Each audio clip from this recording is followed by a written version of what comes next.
کیا شب برات کے دن روزہ رکھنے والے لوگ غلط کر رہے ہیں؟ تو السلام علیکم میرے پیارے بھائی اور بہنوں، شعبان کا مہینہ چل رہا ہے۔ اس مہینے میں کئی لوگ میرے گھر میں کئی روزے رکھتے ہیں، تو میں صرف کسی سال 15 کا رکھتا ہوں اور کسی سال نہیں رکھتا۔ تو سحری میں روحانی تلبینہ بنا کر سب اس کے ذریعے سحری کرتے ہیں، تو میں صرف شب برات کا روزہ رکھوں گا، تو آج کی رات میں انشاءاللہ سحری کروں گا۔ تو میں یا میرے گھر والے جو یہ سب روزے اتنے اہتمام کے ساتھ رکھ رہے ہیں، یہ کسے دیکھ کر رکھتے ہیں؟ تو یہ روزے ہم اپنے پیارے نبی کی اطاعت میں رکھتے ہیں، کیونکہ شعبان کے مہینے میں کثرت کے ساتھ روزہ رکھنا ہمارے نبی سے بالکل صحیح حدیث سے ثابت ہے۔ تو جب ہمارے نبی شعبان میں روزہ رکھنا شروع کرتے تھے تو ساتھ ہی ساتھ 15 شعبان کا بھی روزہ رکھتے تھے۔ تو اب آپ کہو گے کہ 15 شعبان کو ہی صرف روزہ کیوں رکھتے ہو؟ تو میں جامع مسجد جانے کے لیے جامعہ ملیہ میٹرو اسٹیشن سے میٹرو پکڑتا ہوں، جو میٹرو بوٹینیکل گارڈن سے بن کر آتی ہے۔ تو یہ میٹرو مجھے جامعہ ملیہ سے چڑھنے کی اجازت دیتی ہے، اس لیے میں یہاں سے چڑھتا ہوں۔ اسی طرح اسلام نے بھی یہ اجازت دی ہے، نفلی عبادت تم جب چاہے کر سکتے ہو۔ تو اب آپ کہو گے کہ 15 شعبان کو ہی تم نے کیوں خاص کیا؟ کیونکہ جس طرح جامعہ ملیہ میٹرو اسٹیشن کے میرے گھر کے قریب ہونے کی وجہ سے میں نے اس میٹرو اسٹیشن کو خاص کیا، اسی طرح شعبان کے ان تمام دنوں میں سے 15 شعبان کو خاص طور سے ہمارے نبی نے روزہ رکھنے کو کہا،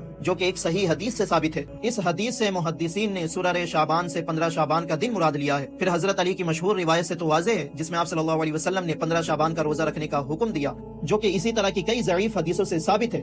اب میں رات کے ڈنر کے لیے مچھلی لینے جاتا ہوں۔ مچھلی والا کہتا ہے کہ 150 روپے کلو بنا کاٹے ہوئے ملے گی، اور اگر کاٹ کر چاہیے تو 180 روپے میں ملے گی، وہ بھی کیش دینا پڑے گا۔ تو اب مجھے ان کی دونوں بات ماننی پڑے گی کہ 180 روپے مجھے انہیں کیش دینا پڑے گا، پھر مجھے صاف ستھری مچھلی ملے گی۔ تو جن محدثین نے جن جن حدیثوں کو ضعیف کہا ہے، انہوں نے یہ بھی تو کہا ہے کہ کسی چیز کی فضیلت میں ضعیف حدیث قابل قبول ہے، اور جب کوئی حدیث بہت سی روایتوں سے مروی ہو تو وہ حسن کے درجے کو پہنچ جاتی ہے۔